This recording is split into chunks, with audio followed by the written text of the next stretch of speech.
Então vamos ver, a véspera de Pêssar deste ano marca o 80º aniversário do levante do gueto de Varsóvia, 19 de abril de 1943, dia 14 do mês de Nissan, hoje, tá? Okay? Então, hoje, exatamente hoje, nós estamos fazendo 80 anos desse levante, tá? Do mês hebraico de Nissan. Os 750 jovens do gueto de Varsóvia iniciaram em seu ato final de resistência armada contra a Alemanha nazista, comandados por Mordechai Anielewicz, Anuelwitz, né? Então, a minha unção é de Anuel, que é o atributo 63, né, de Hashem errado, né? Inclusive o anel, né? Para aqueles que sabem, já conseguem ler, né? Tá? Anuel, tá? Acho que não vai dar, né, por irmão conseguir ler, né? Tá? Mas esse a minha unção de Magid é de Anuel, tá? Baruch Hashem por isso, né? Tá? Então, já vai o primeiro workshop, né? Tá? Deu para ler? Não, né? É porque eu tenho um certo delay, agora que eu estou vendo o vosso anel. Mas não dá para ler, não faz mal, acredita. Não dá para ler, não. Não dá para ler, né? Não. Mas eu também não tenho como tirar foto, porque você está no equipamento, tá? Mas essa ele é em prata, as letras são em ouro maciço. Eu é que fiz as letras, tá? Para fazer receber a bênção, você tem que produzir, né? Você tem que purificar o ouro e o próprio irmão tem que gravar, né? Que são as minhas luhotes, né? Tá? Isso fora do cartucho, né? Que é Yael, né? Que é número 22, tá? Então vamos lá. Primeiro workshop. Que data o irmão ou a irmã estará lembrando de sua saída hoje, né? Tá? Então, o que a gente vai lembrar hoje, né? Nós vamos lembrar que o tema central de Pêssar é liberdade, a redenção de Bnei Israel e o início de uma jornada à Terra Prometida. Então, quando a gente não negocia com Erev Rav, nós estamos negociando a nossa liberdade, tá? Então, eu sempre fui livre de, livre para. É isso que vocês têm que ser, né? Quando a gente fala ser livre de, livre para, eu sempre fui livre dessa muleta, tá? Sempre fui livre da muleta. Então, o irmão, ele tem que ter a coragem de largar a muleta, tá? Tá? Isso é muito importante, do irmão entender nesse Pêssar 5783, 5784, tá? Embora os nazistas tenham liquidado o gueto, não conseguiram esmagar o espírito de Mordechai Anuelwitz, né? E de seus companheiros, né? Então é dito, o tirano morre e seu reinado acaba, o mártir morre e seu reinado começa, tá? Então nós temos que ter essa coragem de largar a muleta. Então eu pergunto, qual é a muleta do irmão hoje, tá?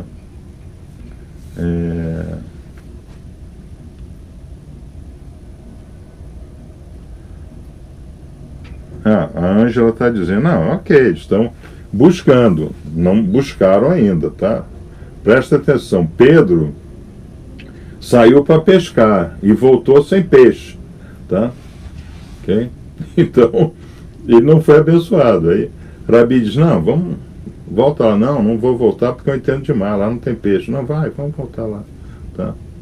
Aí é dito o quê, né? Joga na direita. Ele jogou, o que é jogar na direita?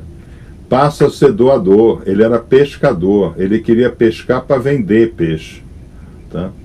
Ele estava atrelado no valor do peixe que ele não pescou. Por isso que ele estava lá deprimido, oprimido, depressivo, né? Que ele não pegou nada. Ele era amarrado no dinheiro. Tá? Rabi disse, não, agora joga na direita. Tá? Ele jogou. O que é a direita? A doação. Tá? Então, Rabi, ele muda a percepção de Pedro. E ele diz, doravante serás pescador de homens. Vocês entenderam? Entendeu, irmã Ângela? Hã? Entendeu, mestre Reuven? Tá? Sim, marido, entendi. Tá? Então, se a gente não muda, se nós não mudamos o nosso modo de ser, nós vamos continuar a ter o mesmo resultado sempre do que a gente faz. Agora joga na direita, né? Antes era com a esquerda, né? Ele queria peixe para vender, ele era, né? Ele era atrelado ao dinheiro, agora não mais. Ele não vai mais pescar peixe, ele agora vai pescar gente, ele vai se doar, ele vai buscar deixantes.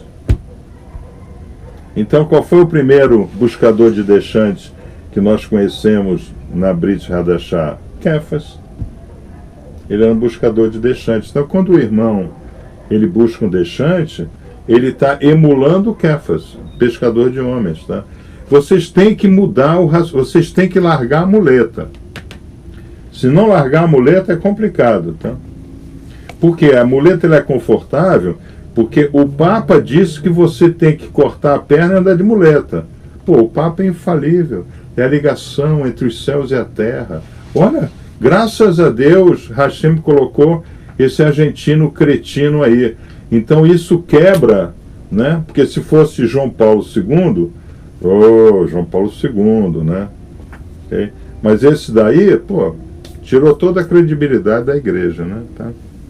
Então vamos continuar, né? Isso é importante. Então, nós temos agora a nossa segunda... Lembre-se, irmãos, Peça nos ensina a perguntar.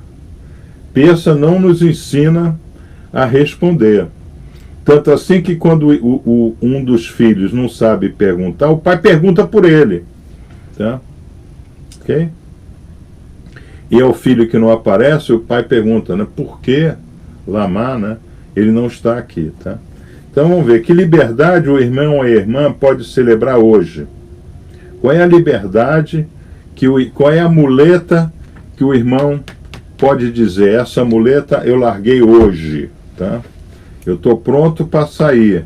Essa muleta eu larguei hoje, tá? Aí eu coloquei aqui, né? Idolatria, relações tóxicas, né?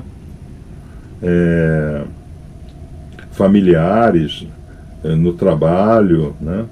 Por exemplo, tem irmão que ele não consegue dizer não para o grupo do happy hour.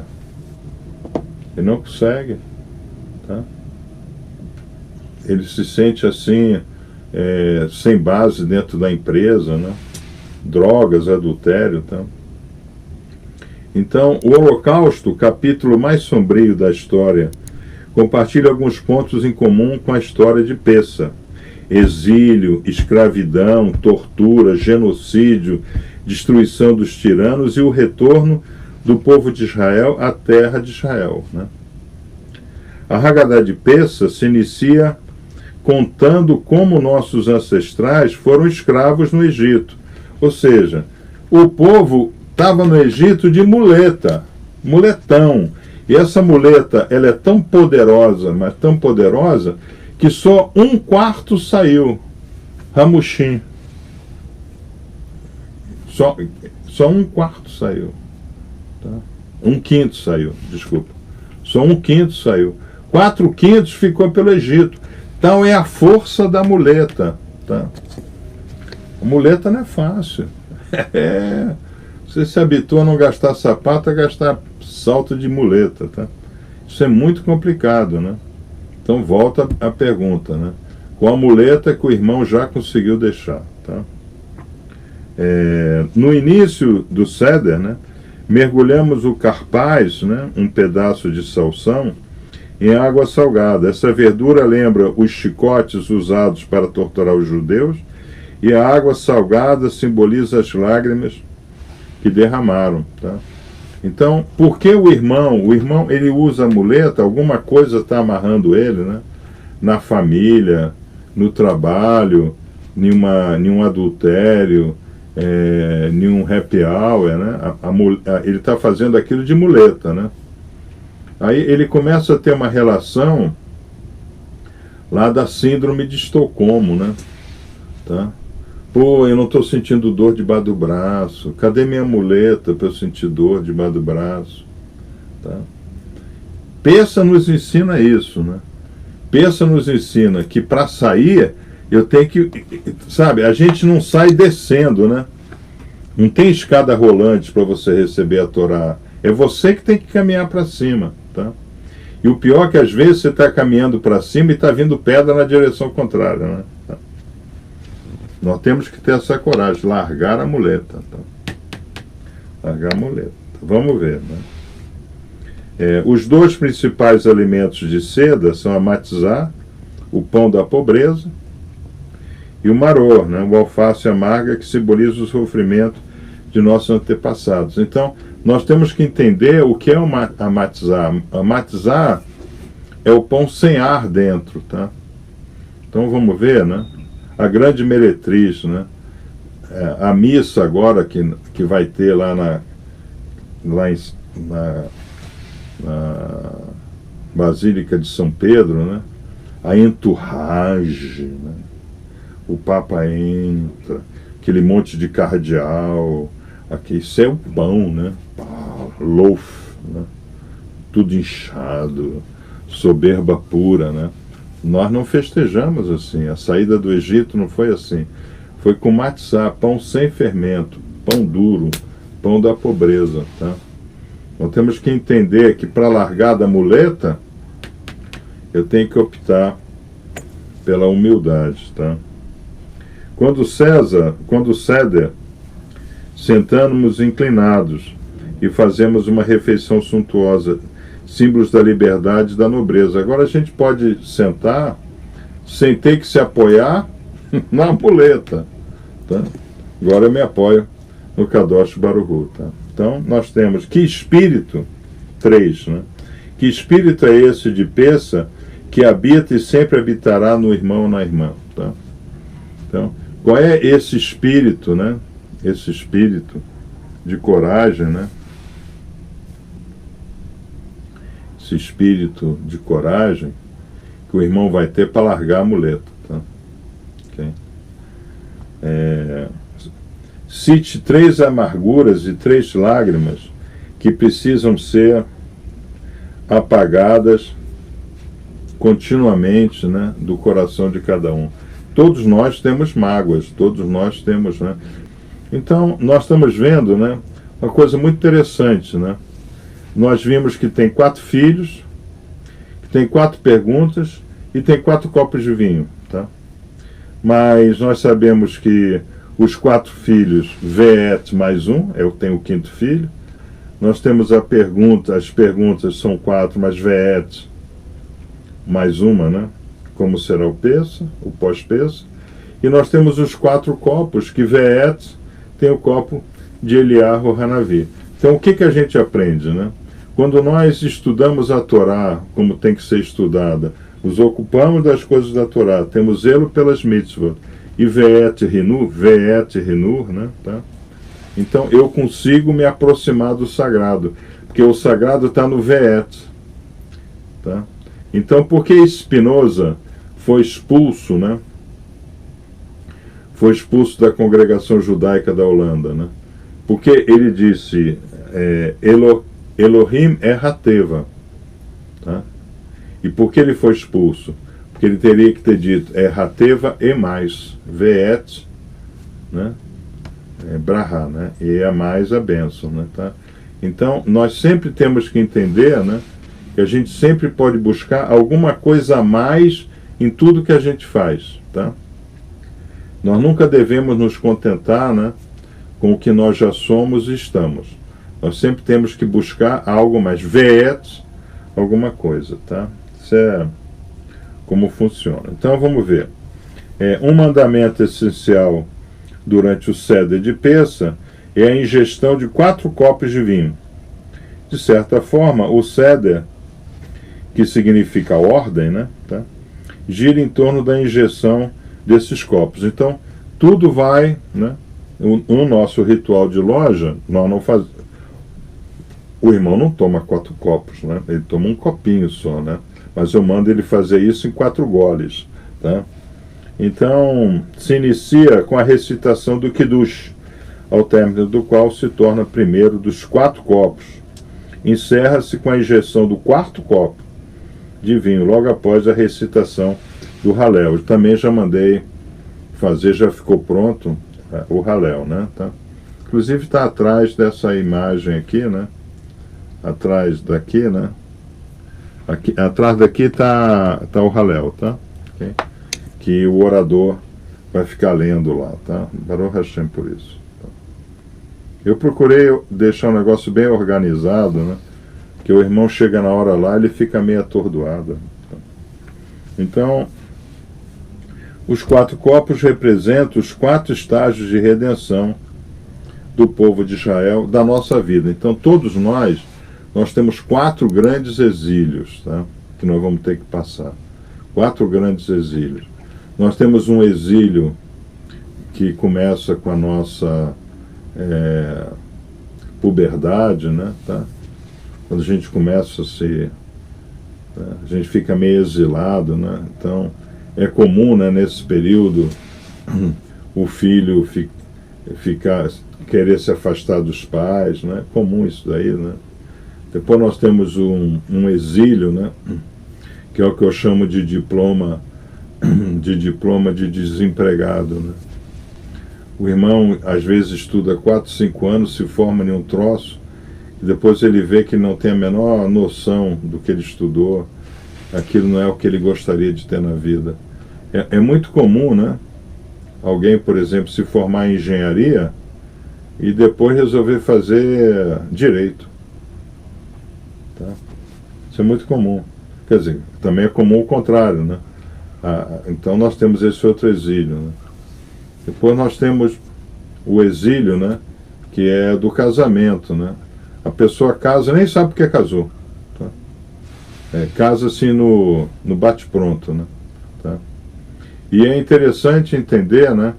Que o Kadish, né? A oração do morto, né? Só é feita para o homem 2 vezes na vida. Quando ele casa e quando ele está dentro do caixão. Tá? É incrível isso. Né? Então, você fica ali na frente do rabino com a mulher do lado e o rabino fala o Kadish para você. Você morreu. Tá? Então, como ele tem esse exílio da morte, né? Tem a crise lá do casamento, né? Tá? E depois, é claro, né? A crise do final da vida, né? O camarada olha para trás e diz, puta, que vida de merda que eu tive, hein? Puxa, que é o que resta que eu falo, né? Do mar, né? Do deserto de ossos, né? Tá? Onde dá vontade de você vomitar quando você lembra tudo que você fez. Nós temos os 4 exílios, né? Tá?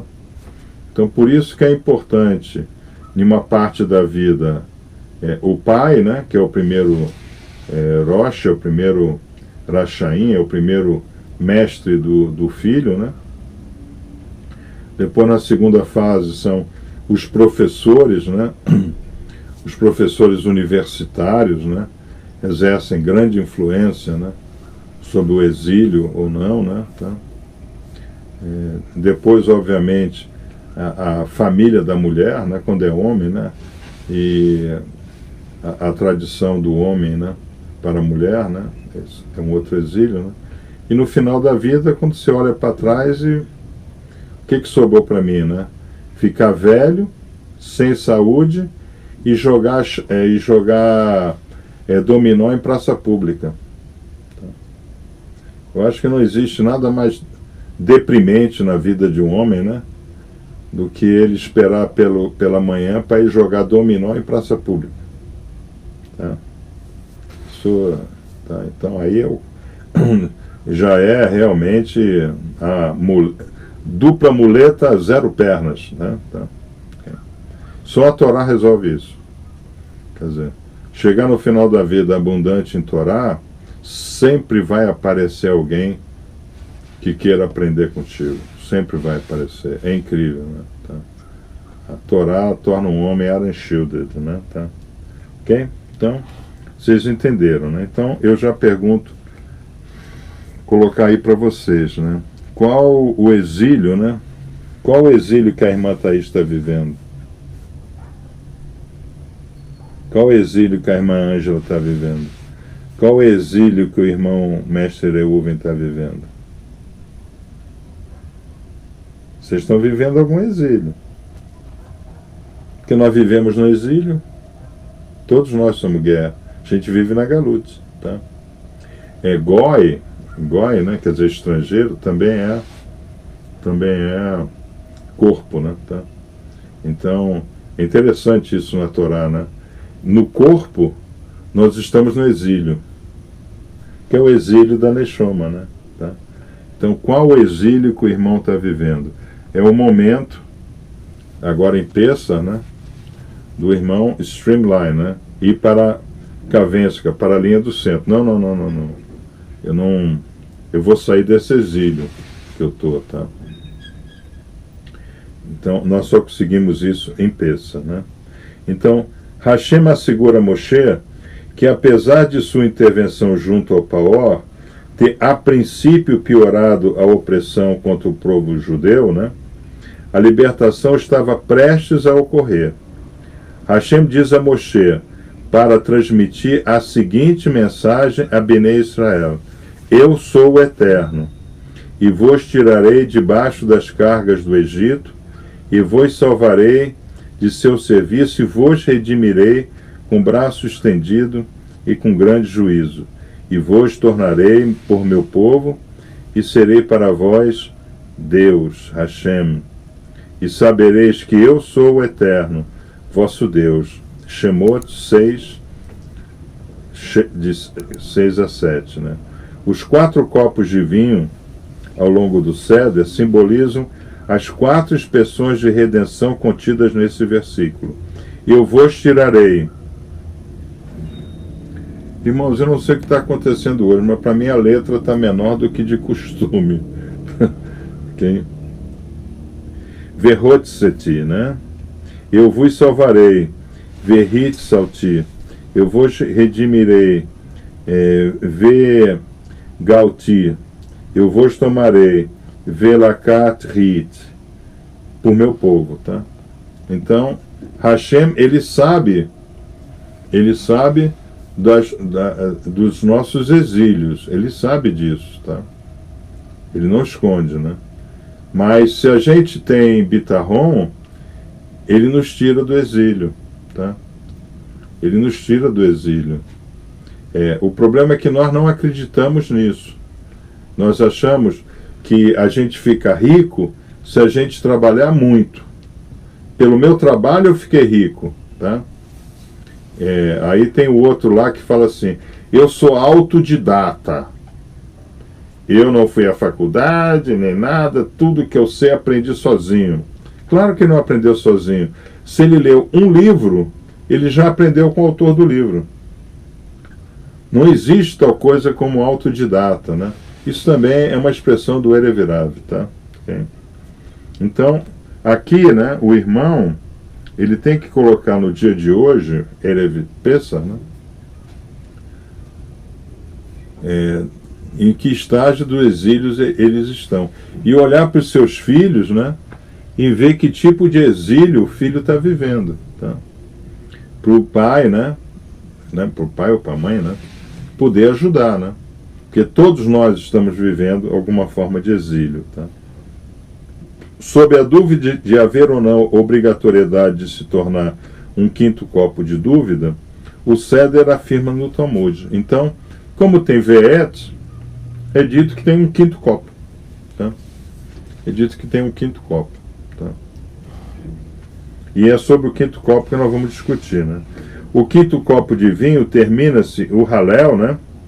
E diz o Halel do Hagadol, né? Que é o que nós vamos fazer em loja. Tá? Okay? Então, o Rambam, o Maimônides, né, escreve que após beber os 4 copos e completar a Haggadah, o Halel, né, pode-se encher um 5º copo e tomar após a recitação do Halel de Haggadol. Né. Eu vou pegar ali, né, para facilitar, é o 136, né? O Salmo 136, né? Rendei graças ao Senhor porque Ele é bom, porquanto seu amor é leal e dura para sempre. Louvai ao Deus dos deuses, porque a sua misericórdia dura para sempre. Dai graças ao Senhor dos senhores, pois o seu amor dura eternamente. Ao único que realiza grandes maravilhas, a sua misericórdia é perpétua. Então, aí vai, né? O Halel. Tá aqui. Okay? Que eu mandei fazer para a loja, né? O orador vai ficar falando isso no ouvido da pessoa lá, né? Tá? Então, existe um quinto copo, tá? Agora, o quinto copo é a redenção, tá? É a redenção, é a comemoração. Agora, para eu beber o quinto copo, o que eu preciso, mestre Reuven? Respondam aí, para eu beber o quinto copo, o que eu preciso? Precisamos entender que ele existe, eu preciso colocar ele para fora, né? A irmã Ângela.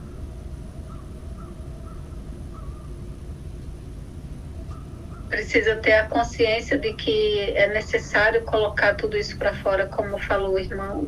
E a irmã Thaís, para beber o quinto copo, o que eu preciso? Tomar primeiro os 4. Exatamente, tomar os primeiros 4. A resposta é essa, né?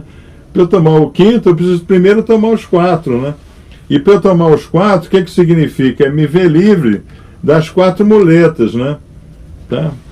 Que eu vou ter 4 muletas na vida. Então, o irmão, a primeira muleta, chama pela mãe, né? Mãe, né? Que já não teve a mãe aí como muleta, né? Tá? Inclusive dizem, né? Que o homem masculino, não o homem feminino, né? Tá? É o Ish, não a Ishar, né? O Ish, ele chama pela mãe no perigo. A Ishar chama por Deus. A mulher invoca menos a proteção da mãe do que o homem, tá? O homem chama logo a mãe. Mãe, a primeira muleta, né?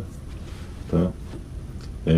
A segunda muleta é o medo de sair de casa, né? Tá? A casa é uma muleta, né?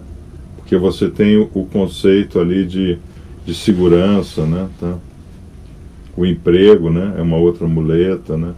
O irmão reclama do emprego, mas não larga o emprego. Tá? Eu ganho muito mal naquele emprego. É um emprego que não dá valor ao trabalho que a gente faz. Quem é que já não ouviu isso? Hã? Mas não larga do emprego. É uma outra muleta. Tá? O tal do Jesus Cristo, né? Tá? O irmão reclama do padre, reclama da igreja, mas quando ele vê, ele já está terço na mão e joelho no chão. Uma muleta, né? Uma muleta. A hóstia é a grande muleta católica, né? Corpo de Cristo. Tá? A hóstia é a grande, que foi uma invenção, né? Esse negócio de hóstia foi uma invenção muito bem bolada, né?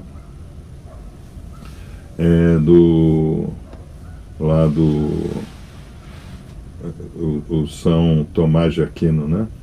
Grande invenção, parabéns, né? Um cara como ele é virável, é nota 10, né? Que criou a muleta, né? Tá? Criou a muleta. Imagina, para você receber o corpo de Deus, do seu filho, você tem que ser livre do pecado. Vai lá no padre e confessa tudo, o padre fica sabendo da tua vida. Okay? Isso funciona pouco hoje, né? Tá? Porque também o cara vai lá e mente, tá? Mas na Idade Média, gente do céu, imagina. Numa aldeia pequena da Idade Média, né?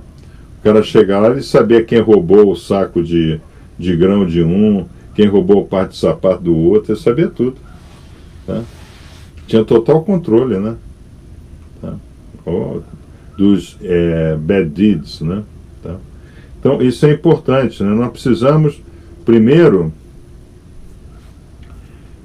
nos ver livres das 4 muletas, tá? Então, nós temos que saber perguntar, né? qual é a muleta que eu estou hoje, né? Tá? Hoje todos nós temos uma muleta. Tá? Qual é a muleta que eu estou hoje? Tá?